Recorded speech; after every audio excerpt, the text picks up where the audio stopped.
हाय प्यारे बच्चों, मैं धर्मेंद्र सर आपके अपने YouTube channel DK career classes में आप लोग का स्वागत करता हूं। प्यारे बच्चों, मित्रों, अगर यह वीडियो आप लोग को अच्छा लगेगा तो कृपया करके आप इसे लाइक और सब्सक्राइब ज़रूर करिएगा। तो हम लोग प्यारे बच्चों पढ़ चुके थे, गोलीय दर्पण के बारे में पढ़ चुके थे। गोलीय दर्पण कितने प्रकार के होते हैं उन सब पे डिस्कशन हम लोग कर चुके थे। अब जो हम लोग का अगला टॉपिक है, जो हमारा जो रेखीय आवर्धन होता है, हमने दर्पण में UVF माने दर्पण की फोकस दूरी और वस्तु की दूरी और प्रतिबिंब की दूरी में फार्मूले को डेरिवाइव कर लिया था, माने उसका प्रूफ हमने निकाल लिया था।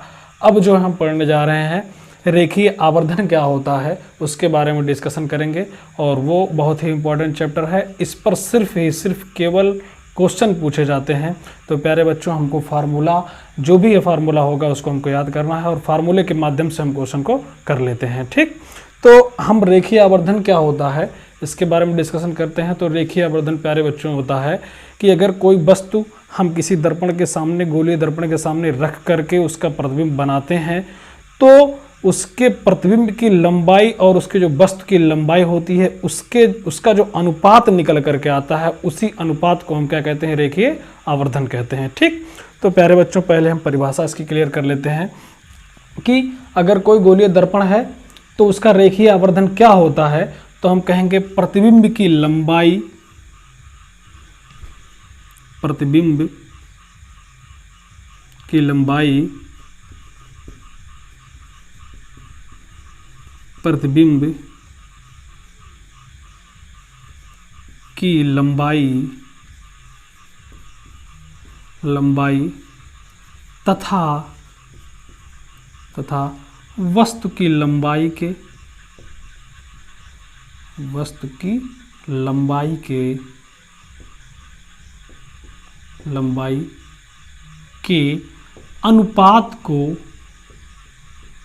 अनुपात को रेखीय आवर्धन कहते हैं।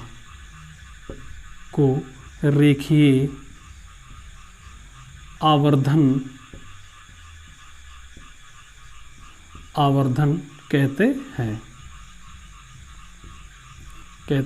हैं।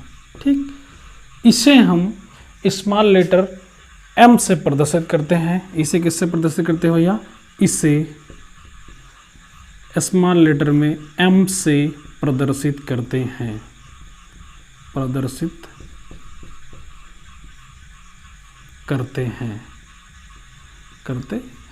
ठीक, तो प्यारे बच्चों हम देखते हैं कैसे कैसे प्रतिबिंब और वस्तु की लंबाई का अनुपात कैसे कैसे हम जो है निकलता है।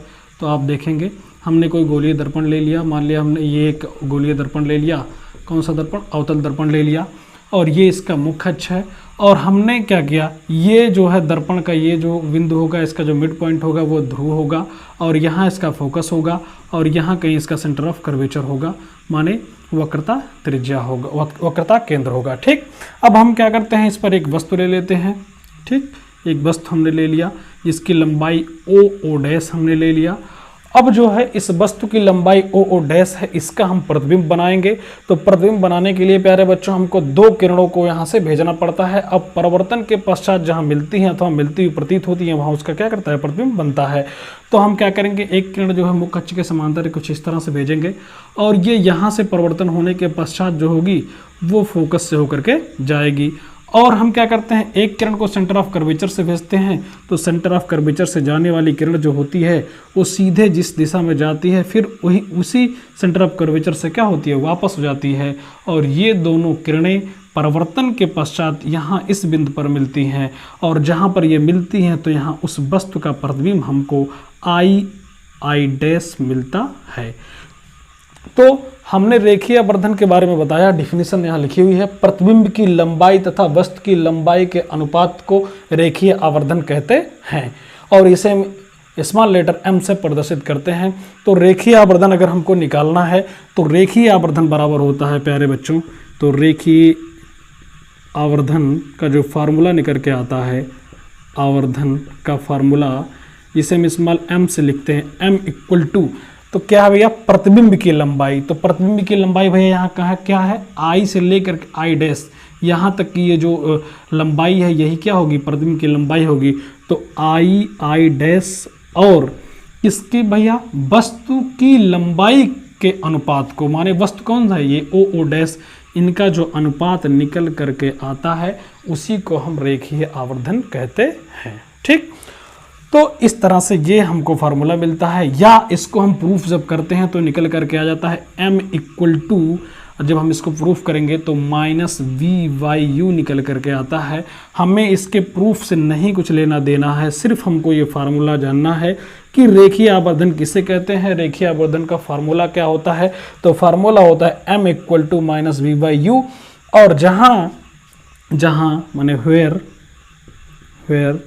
ये v क्या है, v भैया ये है प्रतिबिंब की लंबाई, सॉरी प्रतिबिंब की दूरी, प्रतिबिंब की दूरी, और भैया और ये u क्या है, u है वस्तु की दूरी, वस्तु की दूरी कहाँ से भैया, दर्पण के ध्रुव से। तो प्यारे बच्चों हमको यहाँ से ये फार्मूला हमारा निकल करके आया है कि अगर हमको रेखीय आवर्धन ज्ञात करना है तो हमको क्या करना पड़ेगा, या तो हमको उस वस्तु की लंबाई और प्रतिबिंब की लंबाई हमको पता हो, ला करके हम यहाँ रखेंगे और यहाँ से हम रेखीय आवर्धन निकाल लेंगे, या तो हमको यहाँ से ध्रुव से ले करके इस वस्तु की दूरी हमको पता हो, u का वैल्यू पता हो, और प्रतिबिंब की दूरी हमको पता हो, ला करके इन फार्मूले में रख करके हम आराम से रेखीय आवर्धन का फार्मूला, रेखीय आवर्धन का मान निकाल लेते हैं। तो इस तरह से हमने रेखीय आवर्धन के बारे में पढ़ा। प्यारे बच्चों अब हमारा जो है अगला टॉपिक है, जो हम इसके पहले उत्तल दर्पण पढ़ चुके थे, अवतल दर्पण भी पढ़ चुके थे, रेखीय आवर्धन हमने पढ़ लिया, और उसके बाद में हमने UBF में संबंध के बारे में पढ़ लिया।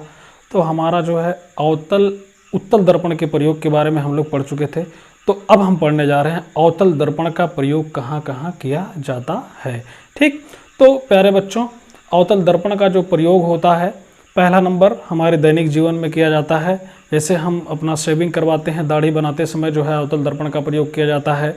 जब हम पढ़ाई करते हैं, नंबर 2 जब हम पढ़ाई करते हैं तो हमारे जो टेबल लैंप होते हैं उनमें जिस दर्पण का प्रयोग किया जाता है उसमें भी जो है अवतल दर्पण का ही प्रयोग किया जाता है। और हमारे जो है हमारे नाक कान गला में अगर कहीं कोई समस्या होती है, तीसरे नंबर पे, तो हमारे जो डॉक्टर होते हैं उनकी जांच करने के लिए, उनको सही से देखने के लिए वहाँ जो जिस दर्पण का हम प्रयोग करते हैं वो भी कौन सा दर्पण होता है, अवतल दर्पण होता है। ठीक, और हमारे जो मोटर्स गाड़ी होती हैं, रेल होते हैं, रेल स्टीमर आदि में जो होता है, आदि के जो लैंप होते हैं उनमें भी अवतल दर्पण का प्रयोग किया जाता है। तो प्यारे बच्चों बहुत ही आसान है ये याद करना, और लगभग सबके जीवन में ये प्रयोग आ चुके होंगे। तो भैया पहला नंबर हम कहाँ प्रयोग करते हैं इसका, पहला नंबर जो होता है हम शेविंग करवाने में, यानी दाढ़ी बनाते समय। ठीक, तो पहला है दाढ़ी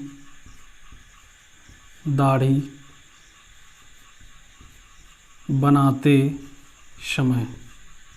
ठीक, जब हम दाढ़ी बनाते हैं तो अपना चेहरा देखने के लिए जो हम क्या करते हैं, अवतल दर्पण का प्रयोग करते हैं दाढ़ी बनाते समय। ठीक, नंबर 2 हम कहाँ करते हैं भैया, जो हमारे डॉक्टर होते हैं, डॉक्टर द्वारा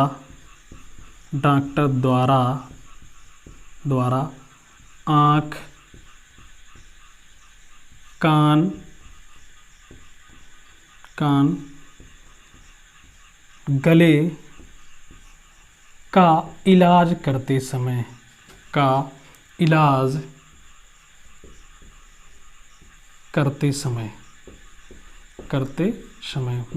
माने जब हमारे डॉक्टर्स जो होते हैं वो आँख कान गले में कोई समस्या होती है, जब उसका इलाज करते हैं तो इलाज करते समय जिस दर्पण का प्रयोग करते हैं वो कौन सा दर्पण होता है, अवतल दर्पण होता है। ठीक, और नंबर तीसरा पॉइंट है, तीसरी जगह जो हमारा प्रयोग किया जाता है भैया वो कहाँ किया जाता है, जब हम पढ़ाई करते हैं तो पढ़ाई करते समय जो हमारे टेबल्स लैंप होते हैं उसमें जो दर्पण का प्रयोग किया गया होता है वो भी क्या होता है, अवतल दर्पण होता है। तो क्या कहेंगे इसको शॉर्ट फॉर्म में, टेबल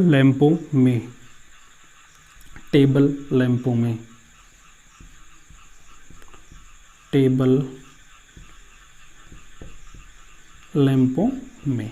ठीक, तो इसका जो चौथा प्रयोग किया जाता है वो हमारा जो है, कोई मोटर गाड़ी है, रेल के इंजन, स्टीमर तथा सर्च लाइटों के लैंपों में भी इसका क्या किया जाता है, प्रयोग किया जाता है। माने मोटर गाड़ी, स्टीमर, रेल के इंजन तथा कहाँ पे भैया, सर्च लाइट तथा सर्च लाइट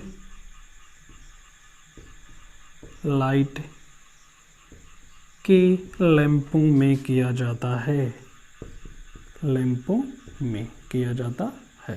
ठीक, तो प्यारे बच्चों आप जो है इसको ध्यान रखेंगे, किसी भी कंपटीशन में ये पूछा जा सकता है, कक्षा 10, कक्षा 12 और किसी भी कंपटीशन के एग्ज़ाम में इसको पूछा जा सकता है कि उत्तल दर्पण या अवतल दर्पण का प्रयोग कहाँ कहाँ किया जाता है। तो इस तरह से हम याद रखेंगे। ठीक, बहुत अच्छे, धन्यवाद।